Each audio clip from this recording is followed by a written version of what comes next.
وما خلقت الجن والإنس إلا ليعبدون وما خلقت الجن والإنس إلا ليعبدون. السلام علیکم ورحمۃ اللہ وبرکاتہ. الحمد للہ نحمده ونستعینه ونستغفره ونعوذ باللہ من شرور انفسنا ومن سیئات اعمالنا من يهده الله فلا مضل له ومن يضلل فلا هادي له واشهد ان لا اله الا الله واشهد ان محمدا عبده ورسوله. يا أيها الذين آمنوا اتقوا الله حق تقاته ولا تموتن إلا وأنتم مسلمون. يا أيها الناس اتقوا ربكم الذي خلقكم من نفس واحدة وخلق منها زوجها وبث منهما رجالا كثيرا ونساء واتقوا الله الذي تساءلون به والأرحام إن الله كان عليكم رقيبا. يا أيها الذين آمنوا اتقوا الله وقولوا قولا سديدا يصلح لكم أعمالكم ويغفر لكم ذنوبكم ومن يطع الله ورسوله فقد فاز فوزا عظيما.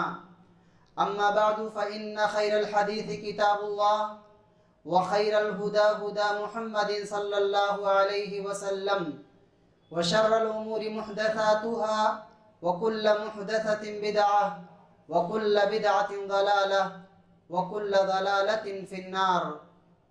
أعوذ بالله السميع العليم من الشيطان الرجيم من همزه ونفخه ونفثه. بسم الله الرحمن الرحيم. قل إن صلاتي ونسكي ومحياي ومماتي لله رب العالمين. قابل احترام دینی ملی بھائیوں، نوجوان ساتھیوں، محترم بزرگوں، عزیز بچوں، پردہ نشین خواتین اسلام، میری ماؤں اور بہنوں، ہر قسم کی تعریف، کبریائی، بڑائی، حمد و ثنا صرف اللہ رب العالمین کے لیے لائق و زیبا ہے. وہی ہمارا مربی، پالنہار اور خالق ہے. درود و سلام نازل ہوں تمام نبیوں پر، بالخصوص ہمارے آخری نبی امام الانبیاء جناب محمد مصطفیٰ صلی اللہ علیہ وسلم پر. پڑھیں اللہم صلی علی محمد وعلی آل محمد کما صلیت علی ابراہیم وعلی آل ابراہیم انک حمید مجید. اللہم بارک علی محمد وعلی آل محمد کما بارکت علی ابراہیم وعلی آل ابراہیم انک حمید مجید. محترم بھائیوں اور دوستو، سب سے پہلے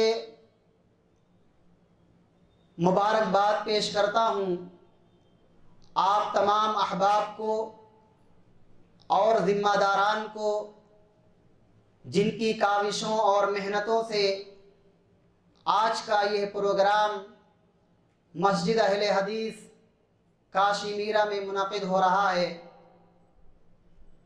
ساتھ ہی ساتھ دعا کرتے ہیں اللہ رب العالمین سے اللہ ہم سب کی حاضری کو قبول فرمائے، ہمارے لیے اس مجلس کو باعث برکت بنائے، دنیا اور آخرت میں سعادت اور کامیابی کا ذریعہ بنائے. اللہ رب العالمین جو کچھ ہم سیکھ کر یہاں سے جائیں اس کے تقاضے پر عمل کرنے کی بار الہی ہمیں توفیق عطا فرمائے، آمین. محترم بھائیوں، جیسا کہ آپ نے موضوع سماعت فرمایا کہ جس موضوع پر مجھے گفتگو کرنی ہے وہ ہے مقصد زندگی. زندگی کے کیا مقصد ہیں؟ ہمیں اور آپ کو اللہ رب العالمین نے اس دنیا کے اندر کیوں پیدا فرمایا ہے؟ اللہ رب العالمین ہم اور آپ سے کیا چاہتا ہے؟ قرآن و سنت کے اندر ہمیں اس سلسلے میں کیا تعلیم دی گئی ہے، کیا ہدایت کی گئی ہے؟ آج کے اس درس میں قرآن و سنت اور صحابہ کرام کے اقوال اور اعمال کی روشنی میں جاننے کی کوشش کریں گے۔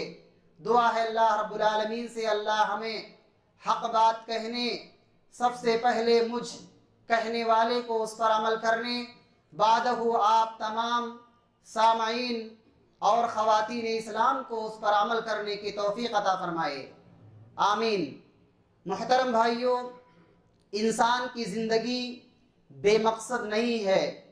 اللہ رب العالمین نے ہمیں بے مقصد پیدا نہیں کیا ہے کہ بس صرف اور صرف کھانا پینا یہی ہمارا مشغلہ ہو، ایسا نہیں ہے۔ اللہ رب العالمین نے فرمایا افحسبتم انما خلقناکم عبثا وانکم الینا لا ترجعون، کیا تم نے یہ سمجھ رکھا ہے کہ ہم نے تمہیں بیکار پیدا کیا ہے اور پھر تم ہمارے پاس واپس لوٹ کر نہیں آؤ گے؟ ایسا نہیں ہے۔ ایک مقصد کے تحت اللہ رب العالمین نے تمہاری تخلیق کی ہے۔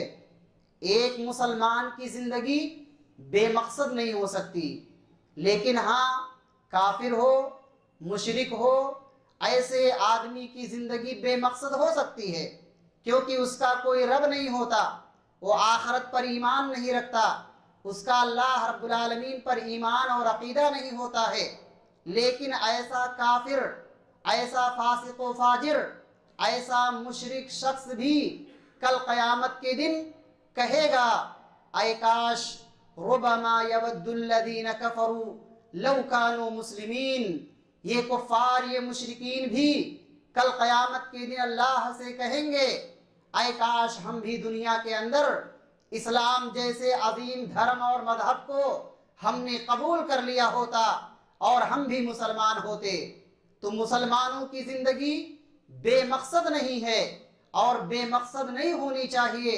ان کے طریقے، ان کے عادات، ان کے اعمال ایسا ہونا چاہیے کہ واقعی معنوں میں، حقیقی معنوں میں وہ مسلمان ہیں، اللہ اور اس کے رسول صلی اللہ علیہ وسلم کے بتائے ہوئے قوانین اور اصولوں پر عمل کرنے والے ہیں۔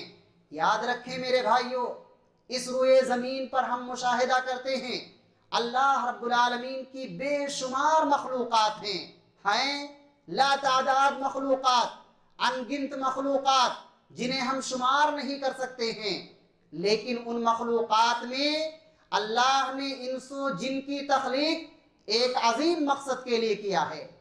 انسانوں اور جنوں کو ایک عظیم مقصد کے تحت اللہ نے پیدا کیا ہے، اور اس مقصد کو بتاتے ہوئے کہا وما خلقت الجن والانس الا لیعبدون، میں نے انسوں اور جنوں کو اپنی عبادت اور اپنی توحید کو قائم کرنے کے لیے اس روئے زمین پر پیدا فرمایا ہے۔